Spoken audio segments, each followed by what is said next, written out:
This is a short play by the Zulu family whereby we have a mother and a father. The mother is busy doing some house chores, busy cleaning the house, taking care of a child. Meanwhile, the father is reading a magazine.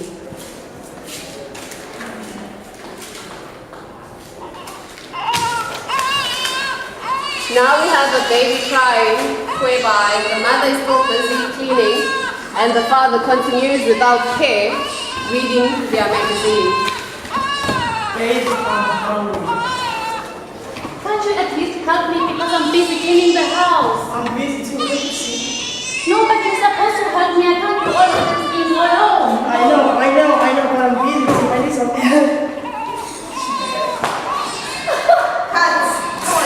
Sex refers to whether one is genetically male or female and determines the biological role that one will play in reproduction. Gender is a form of social differences. It refers to the social cultural distinction between males and females. Gender identities are the way in which we identify ourselves as either males or females. These conceptions are normally created by the society as a whole. Sociologists look at the structure of society and how people in that society behave or how they interact with one another.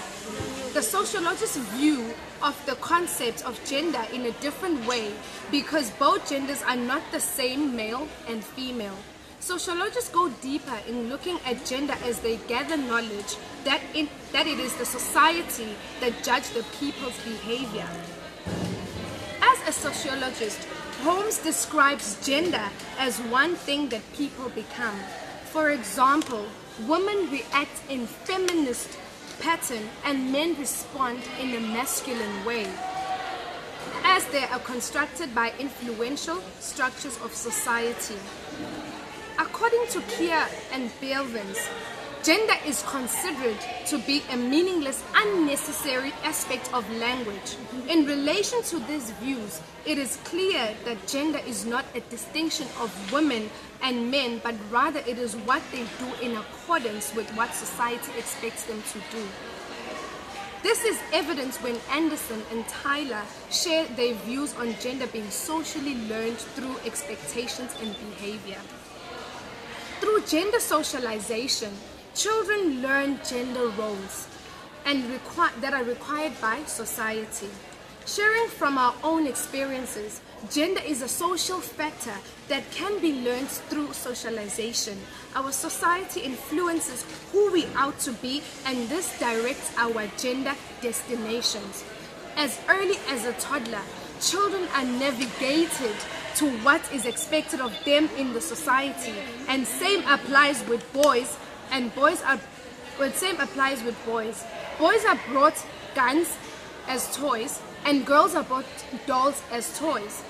But then the society enforces a way of masculinity for boys and a way of feminism for girls.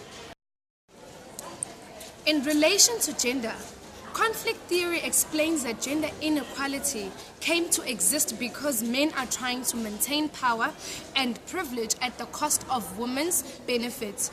Gender inequality exists in the workplace due to ongoing conflict between the man who wants to express his control and the woman who wants to express her equality. Conflict theorists believe that gender inequality exists because it is benefiting men. Dividing labor provides men with more privilege, prestige, and power over women. Men have been neglecting women to gain access to resources that will grant them their own liberty and self-actualization. As long as women depend on men, they will always have to be exposed as being sex slaves.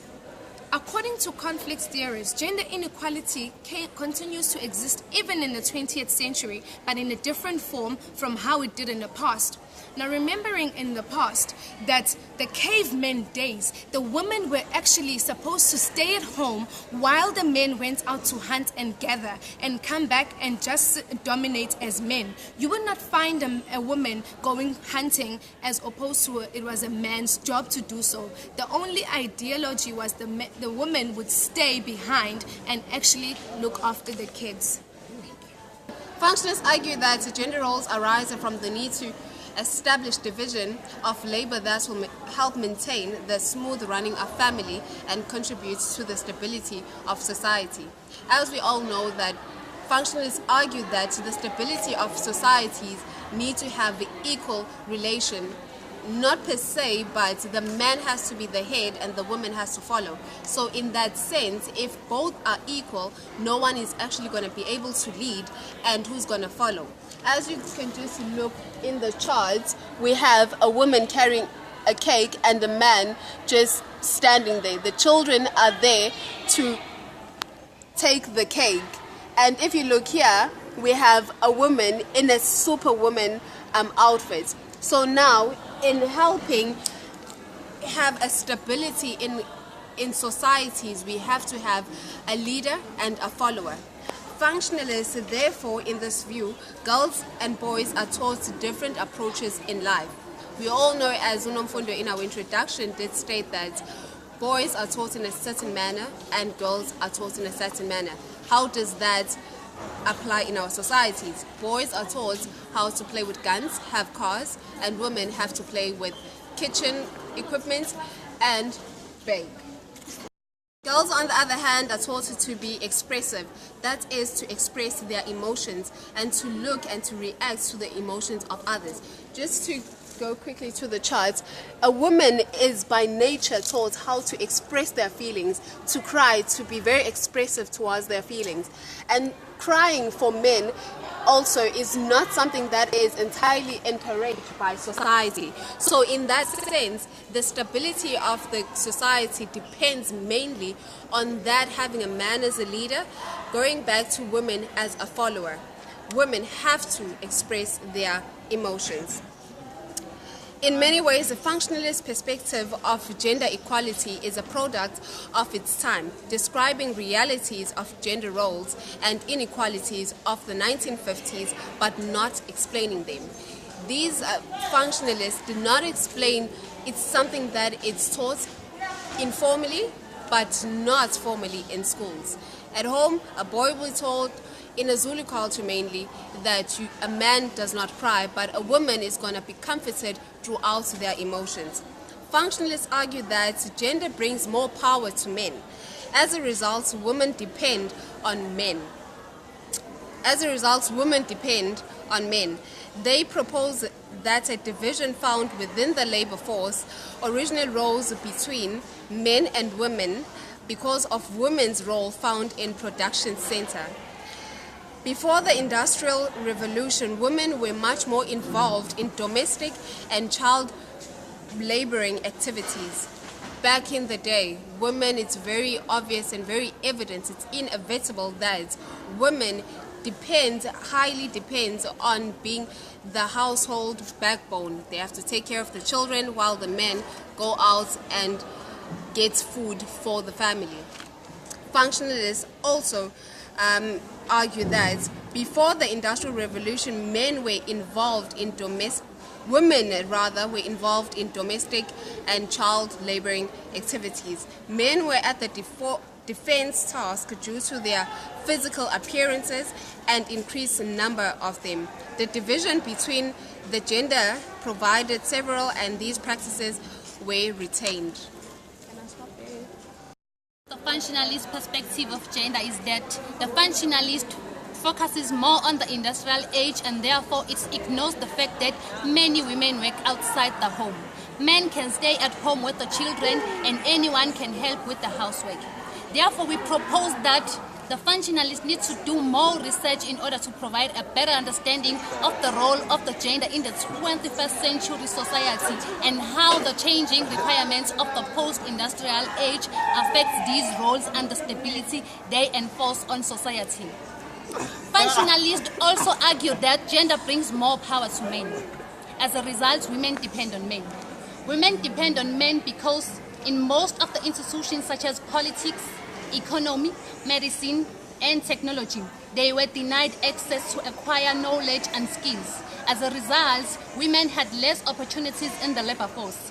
Therefore, on one hand, we agree that men do hold more power and women do depend on them, usually on primitive societies where in rural areas women do most of the domestic work and men are supposed to go to work and bring the money to the table. However, on the other hand, especially in the modern societies, men and women have the same equal rights and opportunities. As a result, women are independent because they hold the same job positions as men.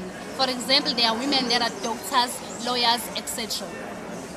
Moving on to the critiques of the conflict theorist. Conflict theorists propose that gender inequality benefits men. This is not entirely true, or at least it is biased. This is because during the Industrial Revolution, majority of women were not exposed to harsh conditions that men had to go under their own daily industries. Women were not sent to wars to fight for power, prestige, liberty, and equity. Patriotism made men solve issues of politics, religion, technology, economy, etc.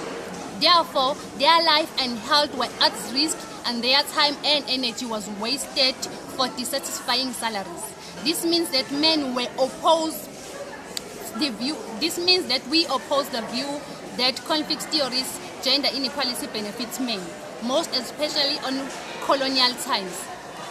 The conflict theorists also argue that men see women as people who are expected to do the house chores and as sex slaves. This view is not justifiable due to the fact that there is quite a number of men who have come to realize the importance of women in their lives. Some men view women as people who bring joy, laughter, comfort, and fulfillment. They understand that women are there to incubate and multiply everything they receive. Men are no longer perceiving women as sex slaves, but rather they are also not using them for their natural skills. Furthermore, men have acquired various skills that women are naturally born with. Skills such as cooking, caring, and cleaning. Therefore, we cannot admit that women are manipulated for sex and such skills. We cannot draw up a conclusion to say that women are manipulated for such things.